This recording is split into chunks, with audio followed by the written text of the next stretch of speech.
I'm going to walk you through a matching game using Construct 2 to build it. I've got the app art. These are 150 by 150 images. And I have a CapEx file, which is the file that basically tells Scirra about my project. So you see here that I've got my images for the team matching. I have an image for the actual application, and I have my CapEx file, which is the Scirra project. I'm going to go ahead and open that CapEx file and get Scirra sized appropriately to fit in our viewing area here. So let me get this tailored to size here. Okay, so this is Scirra. And for this particular project, you'll see that there is a Customize Game Here tab. That's good, but we want to start in the Game tab first. And you'll see that there are tiles. There are actually 15 of these tiles. What we're going to want to do is click on one of the tiles and click Edit Animations. This brings up the animation frames. And what we're going to want to do here is delete the existing animation frames. So I'm just hitting the delete key to get rid of them. And they are gone. You cannot get rid of the last one. It has to be there. So for these animation frames, I want to right click and say Import Frames. And this is where I'm going to pick my art. So I'm going to pick NFL, NFC teams here. And I'm just going to go ahead and select all of the art that I have with the exception of the application image. So these are the matching patterns here that I'm going to use. Let me pull this up into view. So I'm going to add all these images to my app, and I'm going to say OK. So you'll notice here that they're all added. And there are actually 16 images you'll see. So we're going to delete this one. I don't need it. I just want the app art for the game I'm building. So we have 15 images, but you'll see that we start counting at 0. So there's 16 of these images. There's 16 NFC teams. So I've got those set up. I've imported them. The next thing I want to do is make sure they're sized consistently. So you notice that they're a little small looking. So if I hold down the Control key and select each image, and if you miss, you'll end up deselecting all of them. So try to actually hit the image. So you'll select all these images. And you're going to make them 150 by 150. 150. So I do that right over here in size, and I hit enter. Boom, there's all my images. Now how this game actually works, I'm going to unpin this here. How this game actually works is I'll have 15 images here, and I'll have the 15 names of the teams. Now if you remember a minute ago I said there were 16. So it'll randomly pick 15 that'll fit, and randomly pick 15 text tiles that will match. So next step for us is actually to get those text tiles put in place. So I'm going to slide this guy back out, pin him in place, and customize game here. Actually, I'm going to collapse that again. See a little better.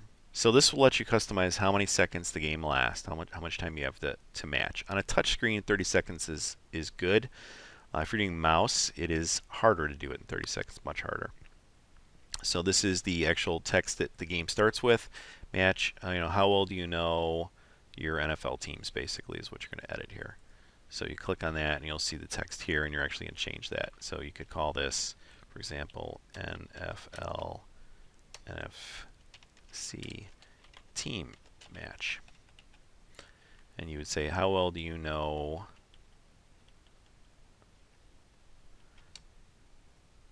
NFC teams, question mark.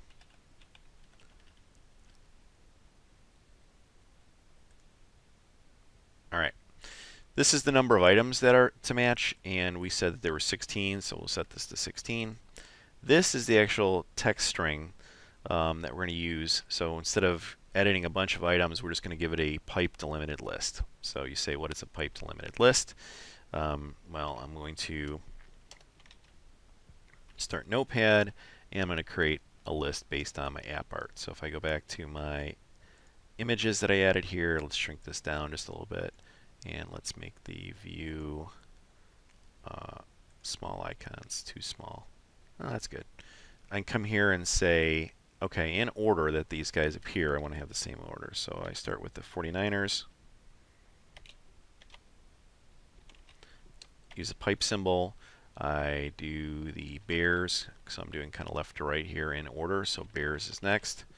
Pipe symbol. I do Buccaneers, which I can never spell. Pipe symbol. I'll be back in a minute after I complete this list.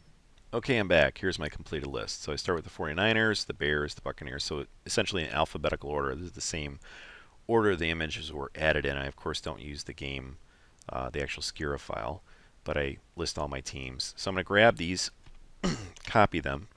I'm going to go back to my game template here. And down here, where it says match text string, I'm going to replace what's there with my symbols. And I'm going to start with no pipe symbol. I'm going to end with no pipe symbol. So this essentially is a delimiter that lets us parse through that list. That's what the game does. If I run this, let me drag this over here, you notice that this looks like our teams. And in fact, it does. And if I grab them, so for example, there's San Francisco 49ers, there's the Cowboys, where's the Vikings? There's the Vikings.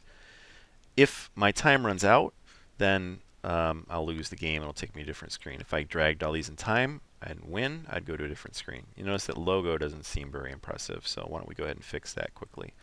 So we want a 300 by 300 image. We go back to our game screen. We double click on this guy. It lets us select the file, and there's our NFC Teams image that we're going to use, and I close that, and now we're set. Right? So we've got our images, we have the text that goes down the side, we have our overall game index, there's the timer text we don't want to mess with. We can go over here, oops, interesting, I opened on another part of my screen here. Bring this back a little bit this way. See, we can go over here and say save export project, that's what we want to do, and export as a Windows 8 app, and we'll export it. I'd export it to a different directory than the one you're in, so your game assets stay all separate. And then you'll take this to a Windows 8 machine and build it in Visual Studio. So that is that.